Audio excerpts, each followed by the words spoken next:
감사합니다. 네, 오늘은 나는 하나님을 믿노라라는 제목으로 함께 은혜를 나누고자 합니다. 오늘 본문은 이제 사도 바울이 이제 로마로 가는 항해길에서 유라굴로라는 아주 큰 폭풍을 만났던 사건을 기록하고 있습니다. 지난주 뉴스를 보시면 거기서 이제 그 미국에서 피난을 떠나는 긴 차량 행렬이 이게 뉴스에 보도되는 것을 혹시 보셨을 수도 있겠어요. 그 사람들은 전쟁이 나서 피난길에 오른 것이 아니라 이제 무려 1000년 만에 큰 폭풍이 온다, 그러한 그 소식을 듣고 피난길에 오르게 된 것입니다. 일기예보를 하는 기상캐스터는 이번 허리케인에 수반되는 이 홍수가 있을 것인데 그 폭우가 무려 9피트, 그러니까 2.7m 내지 3m 정도 되는 그 높이로 그 홍수가 있을 것을 예보하는 것을 보게 됩니다. 그래서 이 폭풍이 지나가는 길목에 있는 사람들에게는 긴급 대피령이 내려졌던 겁니다. 그래서 그 긴 그 피난민의 행렬이 이렇게 이어진 것이죠. 그래서 어제 뉴스를 보니까요, 벌써 미국 그 남동부 쪽에는 이 허리케인이 상륙을 했다고 합니다. 그래가지고 많은 피해를 지금 입히고 있다라는 소식을 들었어요. 그런데 만일 이러한 큰 폭풍이 이 육지에서가 아닌 바다 한가운데서 우리가 그 폭풍을 만났다, 과연 어떻게 될까요? 미친 듯이 불어대는 폭풍, 그래서 이 광풍이라고 하는 겁니다. 그러한 폭풍 속에서 과연 살아남을 수 있는 배나 또 사람이 있을까? 아마 불가능하다라고 볼 수 있을 것입니다. 근데 오늘 본문에 보면 이러한 죽음의 폭풍 속에서 담대하게 하나님의 말씀을 선포하고 있는 사람이 있다라는 것을 발견하게 됩니다. 그 사람이 누구냐? 바로 사도 바울인 것입니다. 모든 사람들이 살 수막마저 잃어버리는 그 절망의 순간, 죽음만을 기다리고 있는 그 순간에 바울은 벌떡 일어나 여러분이요 안심하십시오. 여러분 아무도 죽지 않을 것입니다. 왜냐하면 하나님이 말씀하시기 때문입니다. 나는 하나님이 내게 말씀하신 그대로 되리라고 나는 하나님을 믿습니다. 이런 담대한 고백을 했던 것입니다. 우리의 인생의 항해길에도 때로는 우리가 원치 않는 이러한 거대한 폭풍과 같은 그런 무서운 시험을 만날 때가 있는 것입니다. 그럴 때 우리도 사도 바울처럼 나는 여전히 하나님을 믿습니다, 이런 고백이 우리의 고백이 되어야 될 줄 믿습니다. 그러면 바울은 어떻게 해서 그런 담대한 믿음을 가질 수 있었고, 또 우리도 어떻게 하면 이 바울과 같은 담대한 믿음의 승리자가 될 수가 있을까요? 오늘 말씀을 통해서 우리들은 그 비결을 살펴보고 이 죽음의 폭풍 속에서도 나는 여전히 하나님을 믿습니다, 이러한 믿음의 고백을 하는 믿음의 승리자들이 다 되시기를 주님의 이름으로 축원합니다. 자, 그러면 우리가 이 바울과 같은 믿음의 승리자가 되기 위해서는 어떻게 해야 될까요? 첫 번째로는 우리 부활 신앙을 가지고 일어서야 됩니다. 오늘 본문에 보면 이 바울이 만난 태풍, 그것이 얼마나 심각했는지 오늘 본문은 20절에서 이렇게 기록하고 있어요. 같이 한번 읽어볼까요? 시작. 여러 날 동안 해도 별도 보이지 아니하고 큰 풍랑이 그대로 있음에 구원의 여망마저 없어졌더라.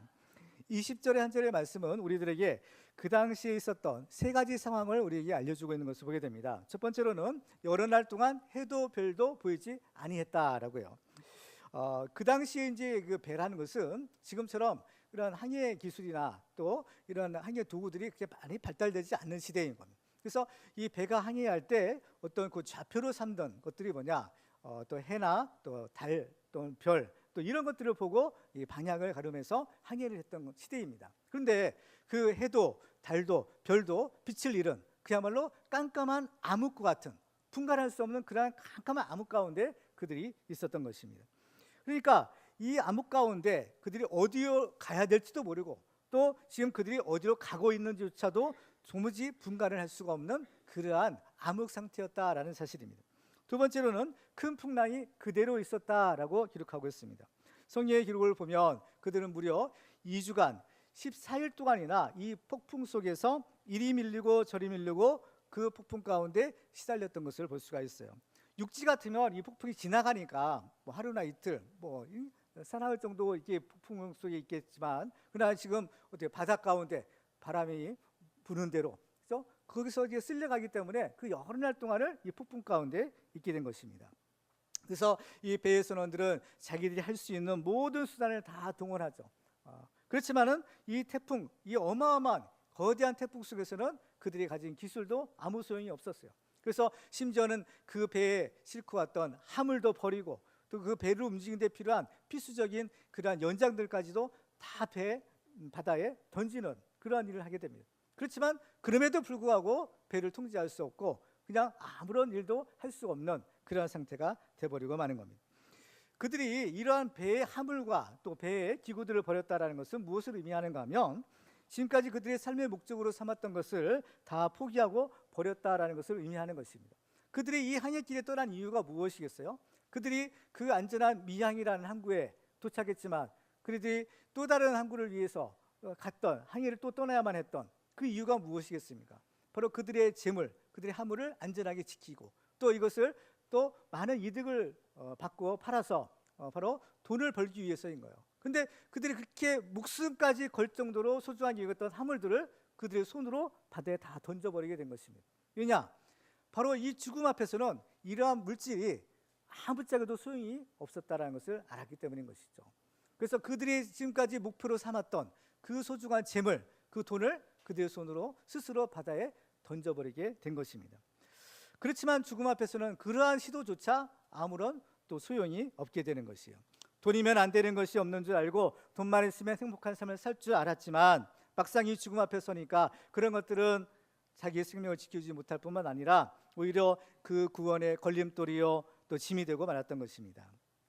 세 번째 상황은 구원의 여망마저 없었다라는 것이에요. 그들은 그 거대한 폭풍 속에서 자기들의 전 재산도 다 버리고 또 정말 그들이 살 수망마저 없어지는 그러한 지경에 처하게 됩니다. 사실 뭐 재물을 잃어버리고 또 뭐 배가 어느 정도 파손하고 이런 것들이야 나중에 뭐 돈이야 다시 또 벌면 되는 것이고 회복하면 될 수 있는 거예요. 근데 더 심각한 문제는 이번 항해로 인해서 자칫하면 죽을 수 있겠구나라는 그런 사실을 깨닫게 된 것입니다. 사람이 온 천을 얻고도 자기 목숨을 잃으면 무슨 소용이 있겠느냐라고 주님이 말씀하세요. 가장 소중한 것이 바로 생명인 것입니다. 자기의 생명을 잃어버리게 되면 전부를 잃어버리게 되는 것입니다. 이처럼 이 죽음의 거센 풍랑 앞에서 이 모든 것들이 다 흔들리죠. 바람이 불어서 배도 흔들리고 또 물결도 요동치고 또 지금까지 자기가 목표로 삼았던 그 삶의 목적도 그 가치관도 다 흔들리는 겁니다. 그렇죠? 모든 것이 다 흔들려요. 근데 이러한 상황에 이러한 위기 가운데 흔들리지 않게 굳게 서는 한 사람이 있었다라는 것을 발견하게 됩니다. 그 사람이 누구냐면 바로 사도 바울이었던 겁니다. 자, 오늘 보면 21절을 같이 읽도록 하겠습니다. 시작. 여러 사람이 오래 먹지 못하였음에 바울이 가운데 서서 말하되 여러분이여 내 말을 듣고 그에 대해서 떠나지 아니하여 이 타격과 손상을 면하였더라면 좋을 뻔하였느니라. 자, 지금 모든 것들이 지금 이 거대한 풍랑 가운데 흔들리고 요동치기 때문에 뭘 음식을 만들어서 먹고 이럴 지금 기정이 아닌 거죠. 그렇기 때문에 더군다나 이제 여름날 동안 무려 이제 2주간 동안이나 먹지도 못하고 그 풍랑 가운데 시달렸으니까 얼마나 참 사람이 지치고 기력이 떨어졌겠어요. 그래서 더군다나 이제 그렇게 해봤자 또 살 소망마저 없는 구원의 여망마저 잃어버리는 그런 상태에서 그 당시 사람들은 다 배에 널브러져 있었던 겁니다. 근데 그때 바울이 그들 가운데 섰다고 했어요. 여기서 서다라는 말의 헬라어는 스타데이스라는 말을 사용하고 있는데 이 말은 히스테미라는 말에서 파생된 단어입니다. 그 뜻이 무엇인가 하면 흔들리지 않고 굳게 서다인 거예요. 굳게 서서 요동하지 않는다 이런 뜻을 가지고 있는 단어가 바울이 가운데 서다라는 그 단어를 사용하고 있는 것이에요. 모든 것이 흔들려서 설 수가 없을 때 바울만은 그들 가운데 굳게 서서 전혀 흔들리지 않았던 것입니다. 그러면 바울은 모든 것들이 다 흔들리고 있을 때 요동치고 있을 때 어떻게 해서 홀로 바로 굳게 서고 있을까요? 그 이유는 바로 하나님께서 그와 함께해 주셨기 때문인 겁니다. 오늘 23절을 같이 읽도록 하겠습니다. 시작. 내가 속한 바 곧 내가 섬기는 하나님의 사자가 어젯밤에 내 곁에 서서 말하되. 그렇습니다. 하나님께서는 그분의 사자를 통하여 바로 그와 함께해 주셨습니다.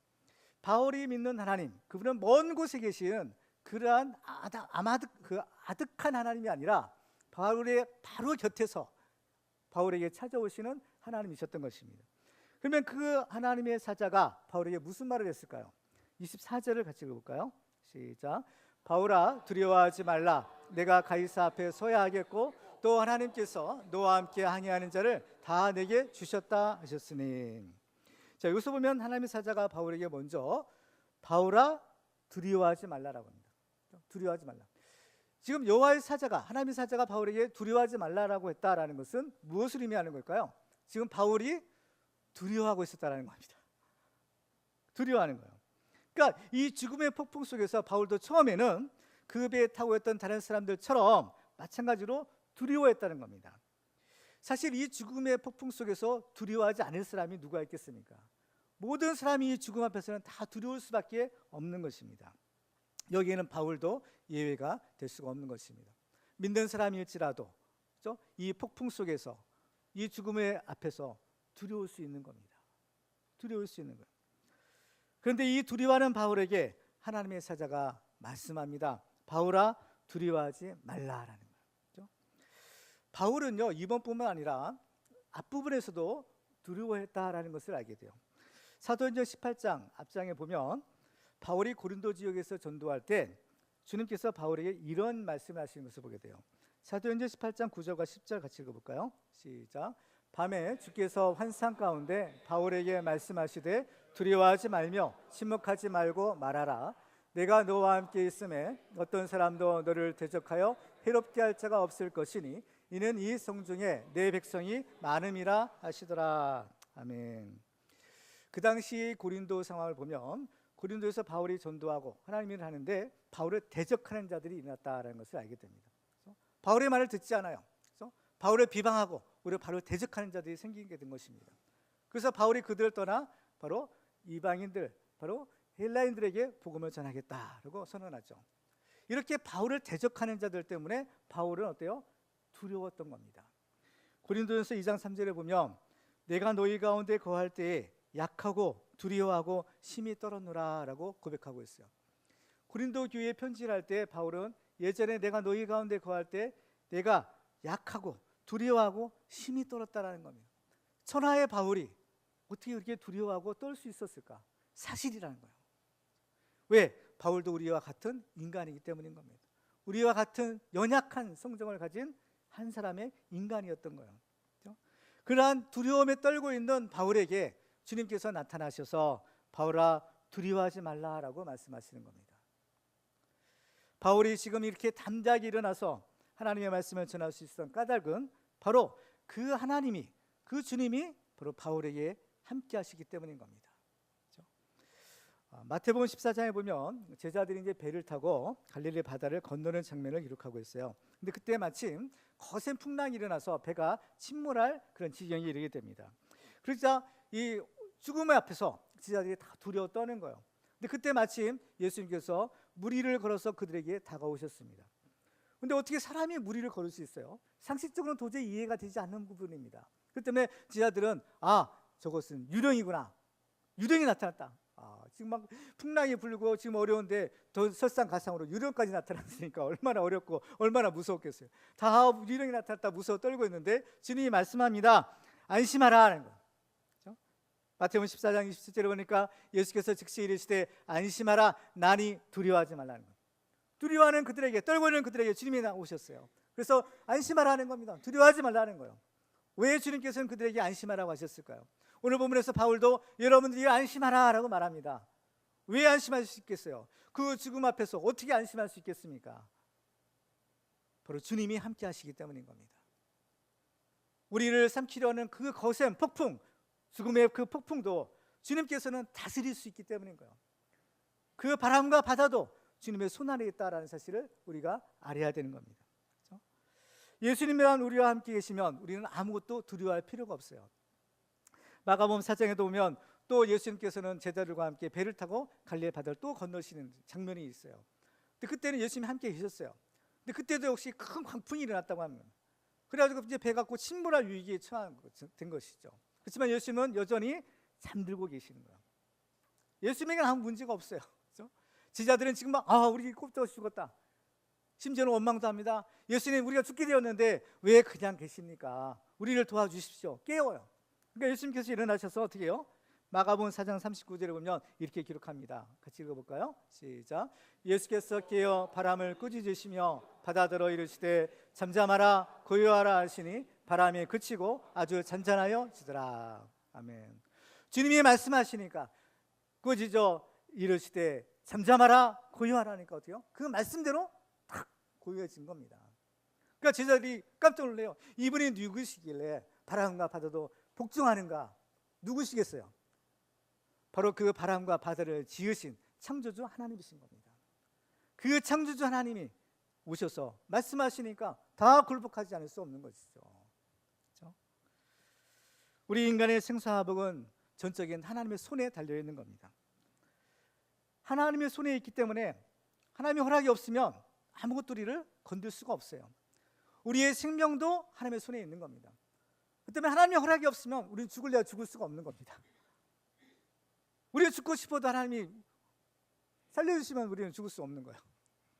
아무리 살려고 해도 하나님께서 데려가시면 우리는 꼼짝없이 가야 되는 겁니다. 사람의 생명이 하나님의 손에 달려있는 거예요. 더군다나 예수님은 어떤 분이세요? 예수님은 그 죄와 사망 권세를 이기고 부활하신 분, 승리하신 분인 겁니다. 그때 그 예수님이 바로 이 죽음 앞에서 우리를 구원할 수 있는 우리의 구세주가 되시는 거죠. 요한복음 11장 25절에 보면 예수께서 이르시되 나는 부활이요 생명이니 나를 믿는 자는 죽어도 살겠고 무릇 살아서 나를 믿는 자는 영원히 죽지 아니하리니 이것을 내가 믿느냐라고 말씀합니다. 여러분 이것을 믿으시나요? 예수님은 부활이요 생명이라고 했습니다. 부활이요 생명이다. 죽음을 이기신 분, 우리에게 생명을 주시는 분, 영생을 주시는 분이 우리가 믿는 예수님인 줄 믿으시기 바랍니다. 지금 배에 타고 있는 사람들이 그 절망 가운데 널브러져 있는 까닭이 무엇일까요? 바로 이 죽음의 폭풍 앞에서, 그죠? 구원의 여망마저 사라졌기 때문인 것입니다. 우리 인간의 가장 근본적인 문제가 바로 이 죄와 죽음의 문제인 것입니다. 그렇지만 이 죽은 자를 살리시는 하나님을 믿고 이 부활 신앙을 우리가 갖기만 하면 이 사도 바울처럼 이 죽음의 폭풍 속에서도 이 죽음의 절망 속에서도 일어나 굳게 설 수 있게 되는 겁니다. 우리들도 이 바울처럼 이 부활 신앙을 가지고 굳게 서서 나는 하나님을 믿노라 외치는 이 믿음의 승리자가 다 되시기를 주님의 이름으로 축원합니다. 두 번째, 우리가 이 바울과 같은 믿음의 승리자가 되기 위해서는 하나님께 속한 사람이 되어야 합니다. 이 세상에는 영적으로 볼 때 두 종류의 사람이 있습니다. 하나는 하나님께 속한 사람이고 또 하나는 세상에 속한 사람입니다. 오늘 본문의 이 폭풍 속에 있던 배에도 두 종류의 사람들이 있었어요. 하나는 하나님께 속한 사람이고 또 하나는 세상에 속한 사람들입니다. 바울은 나는 하나님께 속한 사람이다 라고 고백했죠. 23절을 한번 다시 한번 읽어볼까요? 시작. 내가 속한 바 곧 내가 섬기는 하나님의 사자가 어젯밤에 내 곁에 서서 말하되. 여기서 바울은 내가 속한 바 곧 내가 섬기는 하나님의 사자라고 했어요. 그렇죠? 내가 하나님께 속한 사람이다라는 이 바울의 고백은 자기의 정체성의 고백이자 바로 그 믿음의 고백인 겁니다. 내가 누구냐? 나는 하나님의 사람이라는 겁니다. 나는 하나님께 속한 하나님의 사람이다는 거죠. 여러분은 누구에게 속한 사람입니까? 하나님께 속한 사람입니까? 아니면 세상에 속한 사람입니까? 어디에 속해 있어요? 예, 우리는 하나님께 속한 사람인 겁니다. 그렇죠? 이 나의 정체성, 내가 하나님께 속한 하나님의 사람이다라는 것을 분명하게 하셔야 되는 겁니다. 그렇죠? 근데 바울이 나는 하나님께 속한 사람이다라는 말을 한 것은 지금 뭐예요? 바울 이외에 다른 사람들은 하나님께 속한 사람이라는 겁니까? 아니라는 겁니까? 이 말 가운데는 나는 하나님께 속한 사람인데 다른 사람들은 하나님께 속한 사람이 아니다라는 의미가 여기에 포함이 되어 있는 겁니다. 그렇죠? 구분이 되는 거예요. 하나님께 속한 사람, 속하지 않는 사람, 이것이 구분이 되는 겁니다. 그러면 바울은 나는 하나님께 속한 사람이라고 했는데 이 바울이 하나님께 속한 사람이라는 증거는 무엇일까요? 자기가 나는 하나님께 속한 사람이야, 나 믿는 사람이야 라고 했는데 과연 그 바울이 하나님께 속한 사람인지 아닌지, 아니면 세상에 속한 사람인지 어떻게, 무엇으로 알 수 있겠습니까? 여러분들이 나는 하나님께 속한 사람입니다 라고 했는데 여러분이 하나님께 속한 사람인지 아닌지를 무엇으로 증명할 수 있겠어요? 그것은 하나님의 말씀입니다. 자, 요한복음 8장 47절을 같이 읽도록 하겠습니다. 시작. 하나님께 속한 자는 하나님의 말씀을 듣나니 너희가 듣지 아니함은 하나님께 속하지 아니하였음이로다. 자, 하나님께 속한 사람은 뭘 들어요? 하나님의 말씀을 듣는다고 했어요. 그렇죠? 하나님의 말씀을 듣는다. 예수님께서는 진리의 말씀을 선포하실 때 종종 들을 귀 있는 자는 들을지어다 라는 말씀을 하세요. 그렇죠? 여기서의 들을 귀라는 것은 하나님의 말씀을 듣는 영적인 귀를 말하는 겁니다. 그러니까 우리가 하나님의 말씀을 들을 때 그 말씀을 하나님의 말씀으로 깨닫고 또 그 말씀을 믿고 그 말씀대로 순종하는 것, 바로 이것이 하나님의 말씀을 듣는 거예요. 그래서 바울은 앞에서 보면 사람들에게 하나님의 말씀을 전했습니다. 이번 항해에 관해서 하나님께서 주신 말씀을 전했죠. 사도행전 27장 9절과 10절 보시면 이렇게 기록하고 있어요. 여러 날이 걸려 금식하는 절기가 이미 지났으므로 항해하기가 위태한지라 바울이 그들을 권하여 말하되 여러분이여 내가 보니 이번 항해가 하물과 배만 아니라 우리 생명에도 타격과 많은 손해를 끼치리라 하되라는 거죠. 이 부분은 우리가 지난 시간에 한번 살펴본 내용이죠. 여기서 권하다라는 말은 권고하다 또 훈계하다라는 뜻인데 이 말의 문법적인 형태가 미완료 과거형을 사용하고 있었다고 했어요. 이것은 무엇을 의미하는가 하면 바울이 그들에게 권하되 한 번만 권고한 것이 아니라 계속해서 반복해서 권면했다라는 것을 의미한다고 했습니다. 그러면 바울이 왜 그들에게 그렇게 간절하게 이번 항해를 떠나면 안 됩니다라고 이렇게 말렸을까요? 한 번도 아니라 여러 번 계속해서 기회 있을 때마다 이 항해를 왜 말렸을까요? 우리가 이미 살펴봤듯이 이 문장 가운데는 멜레인이라는 헬라어 단어가 있었다고 했습니다. 우리말 번역에는 잘 드러나지 않지만 원래 원문에는 멜레인이라는 헬라어 단어가 들어있는데 이 단어의 용도는 신의 예정에 의해서 꼭 일어날 일을 표시할 때 이 단어를 사용했다는 거예요. 그러니까 반드시 일어날 일들을 의미할 때 이 멜레인이라는 단어를 썼던 겁니다. 그러니까 이 바울이 이 멜레인이라는 단어를 사용해서 이번 항해를 떠나면 안 됩니다라고 한 것은 이것은 무엇을 의미하는가 하면 이건 자기 개인의 생각이 아니라는 거예요. 이것은 성령의 감동을 통해서 하나님께서 주신 말씀에 근거해서 바로 이번 항해를 떠나게 되면 큰 화를 당하게 될 것을 바로 바울이 얘기한 것입니다. 그렇죠? 그러니까 이것은 단순히 자기의 어떤 주관적인 경험이나 이 판단에 의한 것이 아니라 하나님의 주신 말씀이 있었다는 거예요. 왜? 반드시 그렇게 될 것이다라고 하나님께서 말씀하셨기 때문에 그 말씀을 근거로 해서 그 사람들에게 이번 항해를 떠나면 안 됩니다라고 그렇게 아주 적극적으로 결사적으로 이 항해를 말렸다라는 것입니다. 그런데 안타깝게도 사람들은 바울의 말을 믿지 않았던 거죠. 11절에 보면 백부장이 선장과 선주의 말을 바울의 말보다 더 믿더라라고 했어요. 물론 이 백부장이 이 선장과 선주의 말을 더 믿었던 까닭이 있었죠. 표면적인 이유는 무엇인가 하면 바울은 사실은 항해 전문가가 아닌 겁니다. 이 바닷길을 잘 아는 사람, 이 바다의 항해 전문가는 선장과 선주예요. 그렇죠? 그들이 전문가입니다. 그렇기 때문에 그 전문가의 의견을 따랐다라고 볼 수 있어요. 그런데 이것을 영적인 차원에서 보면 백부장이 바울의 말이 아닌 선장과 선주의 말을 더 믿었던 이유가 있다는 것을 알아야 됩니다. 그것은 바로 그들이 하나님께 속한 사람이 아니라 바로 세상에 속한 사람이었기 때문인 것이에요. 요한일서 4장 5절과 6절 같이 읽어볼까요? 시작. 그들은 세상에 속한 거로 세상에 속한 말을 하며 세상이 그들의 말을 듣느니라. 우리는 하나님께 속하였으니 하나님을 아는 자는 우리의 말을 듣고 하나님께 속하지 아니한 자는 우리의 말을 듣지 아니하나니 진리의 영과 미혹의 영을 이로써 아느니라. 아멘. 자, 그렇죠. 하나님께 속한 자는 하나님의 말씀을 듣는데 하나님께 속하지 않기 때문에 하나님의 말씀을 듣지 않고 세상의 말을 듣는다는 겁니다. 그렇기 때문에 백부장은 하나님의 말씀을 전하는 바울의 말이 아닌 세상의 말을 하는 선장과 선주의 말을 더 믿을 수밖에 없었던 겁니다. 이렇게 하나님께 속하지 않는 세상 사람들이 볼 때에 이 하나님의 말씀은 심지어는 어리석게까지 보인다고 해요.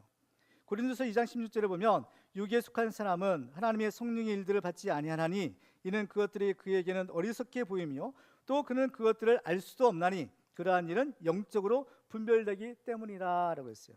그렇죠? 많은 사람들이 선장과 선주와 모든 선원들이 다 이구동성으로 여기에 미항이 있으면 안 된다, 베닉스로 가야 된다라고 다 이구동성으로 그 얘기를 합니다. 백부장도 어떻게요? 다수결의 원칙에 의하면 다 그들 말을 따르는 거예요. 그렇지만 많은 사람들의 의견, 그렇죠? 다수결의 의견이 반드시 옳은 길만은 아니다라는 것을 알 수 있어요. 이 생에 속한 사람들이 아무리 많은 말을 해도 하나님의 진리의 말씀을 전하는 바울의 말이 그들의 말보다 더 옳았던 것입니다. 이걸 알아야 되는 거예요. 그렇지만 백부장은 그 많은 사람들의 의견을 쫓아 항해길에 떠났다 이 죽음의 폭풍 속으로 빨려들게 된 것입니다. 그렇지만 바울은 어떤 사람이에요? 하나님의 사람입니다. 하나님의 말씀의 사람이죠. 그 때문에 바울이 바로 그 배에 타고 있었던 것이 그들에게는 천만다행의 하나님의 축복이었던 겁니다. 만약 바울이 그들 가운데 없었더라면 그들은 영락없이 그 무시무시한 이 죽음의 폭풍 속에서 배와 함께 다 바다에 가라앉고 말았을 거예요. 그렇지만 중요한 것은 그들 가운데 이 바울 한 사람이지만 하나님의 사람, 하나님의 말씀의 사람이 그들 가운데 있었다라는 겁니다. 그 한 사람 때문에 바울은 물러오거니와 하나님께서 그와 함께 타고 있던 275명에 되는 많은 사람들의 생명을 하나님이 살려주신 겁니다. 그 때문에 우리들은 바로 이 하나님께 속한 하나님의 사람이 되어야 되는 거예요. 이게 중요한 겁니다. 그러면 우리 자신도 살고 우리와 함께 있는 많은 사람도 살릴 수 있는 하나님의 종이 될 수 있는 것입니다.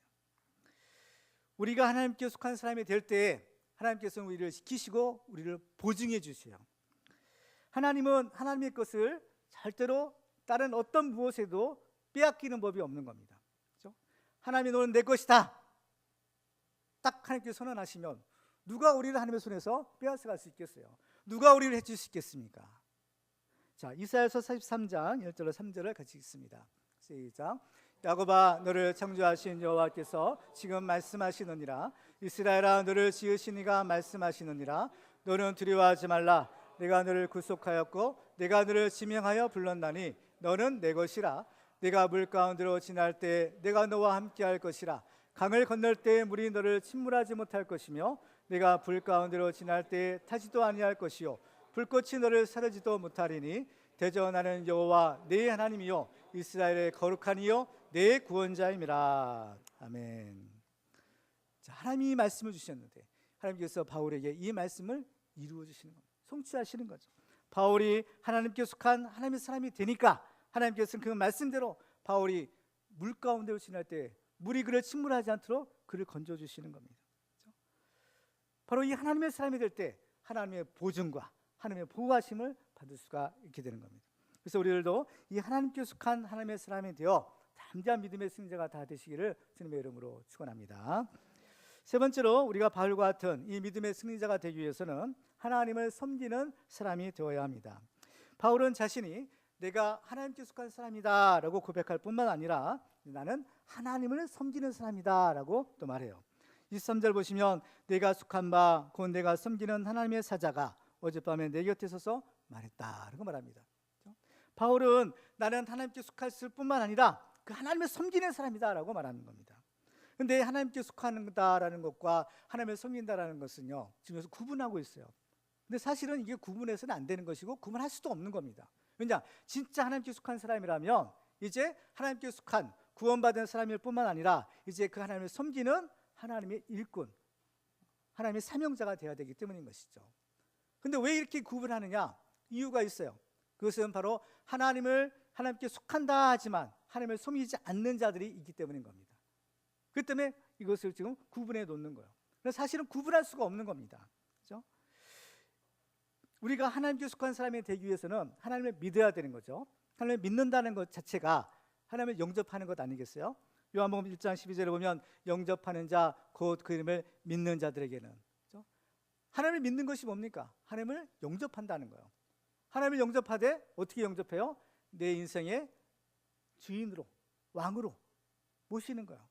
그래서 이 왕의 보좌에 앉아있던 내가, 그렇죠? 이제 그 보좌의 자리에서 내려와 그 보좌에는 하나님을, 예수님을 모시고 나는 그 말씀에 순종하는 삶을 살아가는 것, 이것이 바로 예수를 믿는 것, 하나님을 믿는 삶인 것입니다.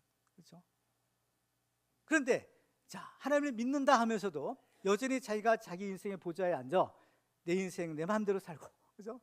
하나님의 뜻과 하나님의 말씀과는 상관없이 내 인생 내 마음대로 살고자 하는 사람이 있다라는 것이에요. 그렇죠? 여러분은 하나님께 속한 사람이라고 했어요. 근데 여러분의 인생의 주인이 누구십니까? 여러분이십니까? 아니면 주님이십니까? 주님이셔야 될 줄로 믿습니다.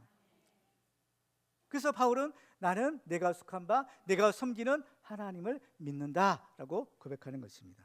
그렇죠? 그렇기 때문에 정말 우리는 하나님을 섬기는 그 자리에 나가야 되는 겁니다. 예수님 당시 유대인들은 자칭 하나님의 백성이라고 했던 사람이에요. 그 때문에 하나님의 백성이니까 하나님께 속한 사람들인 겁니다. 그렇지만 그들은 그 하나님을 섬기는 일에는 실패하죠. 왜냐? 바로 하나님의 아들이 그들에게 오셨어요. 하나님께서 그 약속대로, 언약대로 하나님의 아들 메시아를 보내주십니다. 그러면 그들은 그 예수님을 어떻게 했어요? 그들을 예수님을 믿고 섬겼나요? 그렇지 않았던 겁니다. 그 예수님을 어디요? 십자가 못 박아 죽이는 일을 하는 거예요. 그들은 하나님께 속한다 했지만 하나님을 섬기지 않았기에 하나님의 아들이 오셨음에도 불구하고 그 예수님을 섬기지 못했던 것입니다. 그렇죠? 그 때문에 우리는 하나님을 믿을 뿐만 아니라 하나님을 섬기는 그러한 온전한 믿음의 단계에 가야 되는 겁니다. 다윗이 하나님의 마음에 맞는 사람이다라는 그 하나님의 인정을 받게 돼요. 그런데 이 하나님의 인정을 받았을 때 무엇 때문이었는가? 우리가 지난 시간에 살펴본 것처럼 다윗이 했던 가장 중요한 일이 무엇이라고 했어요? 이스라엘의 수도인 예루살렘 성에 하나님의 그 언약궤를 모시고 제사를 드린 겁니다. 그렇죠? 하나님의 언약궤는 하나님의 임재의 상징이라고 했어요. 그 때문에 하나님을 믿는, 하나님께 속한 사람이다라고 하는 이스라엘 백성들이 하나님의 언약궤를 어떻게 했느냐? 그냥 방치하고 마는 겁니다. 심지어는 이 언약궤를 블레셋 군대 사람들에게 빼앗기기도 하고, 그렇죠? 하나님께서 강권적으로 그 언약궤를 돌려보내셨지만 그 언약궤는 어때요? 여전히 변방에 머물러 있던 겁니다. 방치되고 있었던 거예요. 뭐예요? 그때 하나님을 믿는다 하지만, 그렇죠? 그들이 하나님에 대한 섬김이 이 정도의 수준에 불과했다는 겁니다. 그렇지만 다윗이 이스라엘 왕이 되고 나서 제일 먼저 한 것이 바로 이 하나님의 언약궤를 수도에 모시는 겁니다. 그렇죠? 이것은 뭐예요? 하나님을 이 나라의 왕으로 보시고, 그렇죠? 그 말씀대로 이 나라를 다스리겠습니다. 이 나라의 주인은, 이 나라의 임금은 여호와 하나님이십니다. 이걸 고백하는 겁니다. 그러니까 이 다윗은 하나님을 믿을 뿐만 아니라 또 이스라엘 백성들도 하나님을 믿을 뿐만 아니라 그 하나님을 섬기는 진정한 하나님의 백성이 하나님의 나라를 이루어야 되겠다, 이것을 의미했던 겁니다. 그래서 이 다윗은 하나님의 마음에 맞는 사람이 되었고, 이 다윗의 소원이 그래서 뭐예요? 하나님의 성전을 건축하고자 하는 그 소원이 여기서부터 생기는 겁니다. 그래서 이 하나님의 성전을 건축하고자 하는 그 마음을 하나님이 받으시고 그게 다윗 언약이라는 어마어마한 엄청난 축복을 주시잖아요. 이런 모든 축복을 받는 가장 근본적인 이유, 그렇죠? 그것이 바로 여호와 하나님을 모시고, 그렇죠? 그 모시고 그를 섬기는 그 자리에 나아간 이유였던 것입니다. 하나님에 속한 사람들의 특징이 있어요. 그것은 하나님은 어떤 분이시냐? 하나님은 자기의 믿음의 대상일 뿐만 아니라 바로 섬김의 대상으로 하나님을 믿었다라는 것입니다. 하나님을 인해서 자기의 유익을 얻고 자기의 소원을 성취하는 대상이 아니라 하나님의 뜻을 분별하고 적극적으로 그 하나님의 뜻을 이루어드리며 하나님을 섬기는 그 일, 바로 그것이 하나님을 섬겼던, 하나님을 믿었던 믿음의 신앙인들의 모습이었던 것입니다. 그래서 바울이 이 죽음의 폭풍 속에서 들은 하나님의 말씀이 있어요. 그건 뭐냐? 24절입니다. 같이 한번 읽어볼까요? 시작. 바울아, 두려워하지 말라. 내가 가이사 앞에 서야 하겠고 또 하나님께서 너와 함께 항의하는 자를 다 내게 주셨다 하였으니. 하나님께서는 바울에게 말합니다. 두려워하지 말라는 겁니다. 뭐래? 두려워하지 말할까? 내가 가이사 앞에 서야 하겠다는 겁니다. 가이사 앞에, 로마 황제예요. 로마 황제 선다라는 것은 뭐냐? 그 로마 황제 앞에서 예수 그리스도의 복음을 증언해야 된다는 겁니다. 바울이 예수 그리스도를 부활하신 예수님을 만났을 때 주님께서는 그 바울의 사명을 알려주시죠. 그렇죠? 그가 이방인과 임금들 앞에서 내 이름을 증언해야 될 것이다. 예수의 복음을 증언하는 사명, 이것이 바울에게 주신 사명인 겁니다. 그래서 하나님께서는 지금 바울을 통해서 어떻게 해요? 바로 그 일을 하고 계시는 겁니다. 이 일이 누구의 일이에요? 하나님의 일, 바울이 해야 될 사명인 겁니다. 그렇기 때문에 지금 바울은 이 죽음의 폭풍이에요. 풍랑이에요. 다 죽을 수밖에 없는 상황이지만 죽을 수가 있어요, 없어요? 죽을 수가 없는 겁니다. 왜? 하나님의 글을 해야 되기 때문에, 하나님 주신 사명을 감당해야 되기 때문에 죽을 수가 없는 거예요. 그래서 어떻게 해요? 두려워하지 말라는 겁니다. 모든 사람을 다 삼킬 수밖에 없고 죽을 수밖에 없는 상황이지만 너 죽지 않는다. 왜? 하나님의 일을 해야 되기 때문에. 바울이 목숨 걸고 이 사명을 위해서 이 죽음의 항해길을 갈 수 있었던 것도 하나님이 그와 함께 하시고 그를 건지실 것을 바울이 믿었기 때문인 겁니다. 하나님의 뜻을 쫓아 하나님의 일을 하는 사람, 하나님이 반드시 그를 지켜주세요. 하나님이 그의 생명을 지켜주시는 겁니다. 예수님도 하나님의 말씀에, 하나님의 뜻에 순종하여 십자가를 지세요. 죽음의 십자가인 겁니다. 그러나 이 예수님은 믿으셨죠. 내가 십자가를 지고 죽지만 하나님께서 나를 다시 살리실 것을 예수님은 알고 믿으셨던 겁니다. 그게 기꺼이 이 죽음의 십자가를 지실 수가 있었던 거예요. 바울도 이 죽음의 풍랑 속이지만 하나님께서 나와 함께 하시고 하나님께서 나를 통해서 이루실 그 일을 위해서 나는 그 죽음의 항해를 가는 겁니다. 가는 거예요. 주님께서는 우리들에게 사명을 주시고 그 사명을 감당하라고 하세요. 그러면서 어떻게요? 맡은 자에게 구할 것은 충성이라고 하시죠. 어떠한 충성입니까? 어디까지 충성이에요? 죽도록 충성하라는 거예요. 죽도록 충성하라. 그죠? 죽기까지 충성. 그러면 생명의 면류관을, 의의 면류관을 주리라는 겁니다. 마가복음 8장 34절에 보면 주님께서 이런 얘기를 하십니다. 우리 같이 한번 읽어볼까요? 무리와 지자들을 불러 이르시되 누구든지 나를 따라오려거든 자기를 부인하고 자기 십자가를 지고 나를 따를 것이니라. 누구든지 자기 목숨을 구원하고자 하면 잃을 것이요 누구든지 나와 복음을 위하여 자기 목숨을 잃으면 구원하리라. 그렇습니다. 주님께서도 그 사명을 위해서 죽음의 십자가를 지시고 바울도 그 사명을 위해서 이 죽음의 항해를 떠난 겁니다. 그렇죠? 우리들도 마찬가지인 겁니다.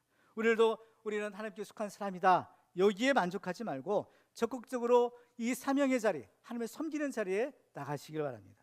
그래서 우리가 정말 이 시대의 사도 바울처럼 하나님 앞에 귀하게 쓰임받고 세상을 이기는 담대한 믿음의 승자들이 다 되시기를 주님의 이름으로 축원합니다. 마지막으로 우리가 이 바울과 같은 믿음의 승자가 되기 위해서는 하나님의 말씀을 믿고 순종해야 됩니다. 바울은 어떤 사람이었느냐? 바로 말씀의 사람입니다. 하나님이 주신 그 말씀을 믿고 그 말씀을 통해서 세상을 섬기는 사람이었어요. 오늘 본 25절 한번 같이 읽어볼까요? 시작. 그러므로 여러분이여 안심하라. 나는 내게 말씀하신 그대로 되리라고 하나님을 믿노라. 바울이 하나님을 믿는데 어떻게 믿었다고 했어요? 내게 말씀하신 그대로 되리라고 하나님을 믿는다는 겁니다. 바울이 믿고 또 우리에게 증언하는 하나님은 어떤 분이시냐면 말씀하시는 하나님인 겁니다. 그렇죠? 하나님께서 말씀하시는 분이다라는 것은 무엇을 의미하는가 하면 하나님은 살아계신 하나님이라는 거예요. 그렇죠? 말씀하시기에 살아계신 분이에요. 그런 이 하나님 섬김과 대조되는 것이 뭡니까? 우상 숭배예요. 우상을 섬기는 거예요. 근데 우상들의 특징이 뭐예요? 살아있지 않다라는 겁니다. 시편 기자는 시편 115편에서 이렇게 얘기합니다. 그들의 우상들은 은과 금이요 사람이 손으로 만든 것이라. 입이 있어도 말하지 못하며 눈이 있어도 보지 못하며 귀가 있어도 듣지 못하며 코가 있어도 냄새 맡지 못하며 손이 있어도 만지지 못하며 발이 있어도 걷지 못하며 목구멍이 있어도 작은 소리조차 내지 못하느니라. 우상들을 만드는 자들과 그것을 의지하는 자들이 다 그와 같으니라 라고 해요. 그렇죠? 우상들은 아무것도 할 수 없는 겁니다. 그렇지만 우리가 믿는 그 하나님은 살아계신 하나님, 이 세상 천하 만물을 말씀으로 창조하신 하나님, 또 지금도 살아계셔서 이 세상을 다스리시는 만왕의 왕이신 하나님인 겁니다. 그 하나님은 먼 곳에 있는 것이 아니라 바로 바울 가장 가까이 곁에 서서 말씀하신 것처럼 바로 우리와 함께 하시고 우리와 임마누엘 되시는 하나님이신 것입니다. 바울은 자기에게 말씀하신 그대로 되리라고 하나님을 믿는다고 했어요. 그렇죠? 그러면 우리는 하나님을 어떻게 믿고 있습니까? 과연 바울이 믿고 있는 하나님이 우리가 믿고 있는 하나님 맞는 걸까요? 그 하나님은 우리가 믿는 하나님은 동일한 하나님이신 겁니다. 그럼 우리도 그 하나님을 어떻게 믿어야 되겠어요? 바울이 고백한 것처럼 하나님이 말씀하신 것처럼 말씀하신 대로 그대로 될 것을 믿는 믿음을 가져야 되는 겁니다. 하나님은 말씀하시는 하나님이에요. 하나님은 그 말씀으로 세상을 창조하시고 그 말씀의 법으로 세상을 다스리시고 마지막 그 말씀의 기준으로 세상을 심판하시는 공의의 하나님이신 겁니다. 그러면 우리들도 바로 그 하나님의 말씀대로 믿고 그 말씀대로 순종하며 살아야 되는 것입니다. 그래야만 하나님을 섬기는 참된 하나님의 사람이 될 수가 있는 것입니다. 우리 인생의 모든 문제는 바로 이 하나님의 말씀을 믿지 않고 하나님의 말씀대로 살지 않으려는 데서 바로 발생하는 것입니다. 오늘 본문에서도 바울이 일행에 탄 배가 그 죽음의 폭풍 속에 들어간 것도 다 하나님의 말씀을 듣지 않았기 때문인 것입니다. 하나님의 말씀을 듣지 않으면 죽음의 폭풍 속으로 빠져 들어가는 거예요. 그렇지만 이 죽음의 폭풍 속에서도 모든 희망을 잃어버리는 구원의 여망마저 다 잃어버리는 그 죽음과 절망의 이 폭풍 속에서도 하나님의 말씀을 듣고 하나님의 말씀을 붙잡으면 살아날 수 있는 겁니다. 이 죽음의 폭풍 속에서 바울이 하나님의 말씀을 들었을 때 바로 바울은 일어설 수 있었어요. 모든 것이 다 흔들리고 모든 기초가 다 흔들리는 그 상황이지만 바울은 그 말씀을 의지하여 그 말씀 위에 굳게 설 수 있었던 겁니다. 주님이 그 말씀을 듣고 순종하는 자는 반석 위에 지은 집을 짓는 자라고 했어요. 하나님의 말씀을 붙들어야만, 우리 인생의 기초를 하나님의 말씀에 두고 그 말씀대로 순종해야만 이 죽음의 폭풍과 같은, 유라굴로 같은 그러한 광풍이 불어와도 우리는 흔들리지 않는 이 믿음의 승리자가 될 수가 있는 것입니다. 그러기에 우리는 중요한 것이 하나님의 말씀을 붙드는 것이에요. 하나님이 말씀하시면 그 말씀대로 순종하는 것입니다. 가라 하면 가고 서라 하면 멈추는 겁니다. 이 뉴스를 볼 때 1000년 만에 온다라는 그 허리케인의 이름이 플로렌스라고 하죠. 그 플로렌스 허리케인 그 정보를 그 뉴스 기상 캐스터가 말할 때 이런 얘기를 했다는 거예요. 이건 뭐라고 했냐면, 떠나라고 들었으면 당신은 떠나야만 한다는 거. must leave. 이 어마어마한 태풍이 불어온다. 그 길목에 있는 사람들 떠나십시오. 이 대피 명령이 떨어지면, 그 경보를 들었으면 떠나야 된다는 겁니다. 그 말씀은, 그 경보를 들었음에도 불구하고 그 자리에 그대로 앉아있으면 죽는다는 겁니다. 3m 높이나 되는 그런 어마어마한 큰 홍수가 몰아치는데 그 자리에 있게 되면 어떻게 되겠어요? 죽을 수밖에 없는 것입니다. 하나님의 말씀도 마찬가지인 겁니다. 하나님의 말씀도 우리에게 그 말씀이 들려주면 그 말씀을 믿고 순종하는 겁니다. 하나님의 말씀을 듣고 순종하여 아브라함이 복을 받았죠. 너의 고향 본토 친척 아비 집을 떠나라. 아브라함이 그 말씀에 순종하여 떠났더니 믿음의 조상이 된 겁니다. 노아가 앞으로 있을 어마어마한 홍수에 대한 경고를 받았죠. 그때는 그 말씀에 순종하여 믿음으로 방주를 예비했더니 그와 그의 8식구를 구원하여 인류의 구원자가 될 수 있었던 것입니다. 그런데 이 하나님의 말씀대로 믿고 순종하는 것은요, 쉬운 일이 절대로 아닌 것입니다. 그렇죠?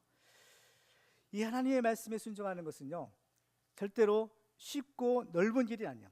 그리고 또 빨리 질러가는 질름길도 아닌 것입니다. 그렇지만 그 길이 올바른 길인 거예요. 빠른 길, 넓은 길은 아니지만 그 길이 올바른 길이라는 겁니다.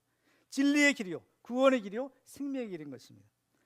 그 길이야말로 예수님이 십자가를 지고 우리보다 앞서가신 그 주님의 길이고, 또 우리들도 우리의 십자가 지고 주님을 따라가야 될 그 길이 바로 그 말씀의 길인 것입니다.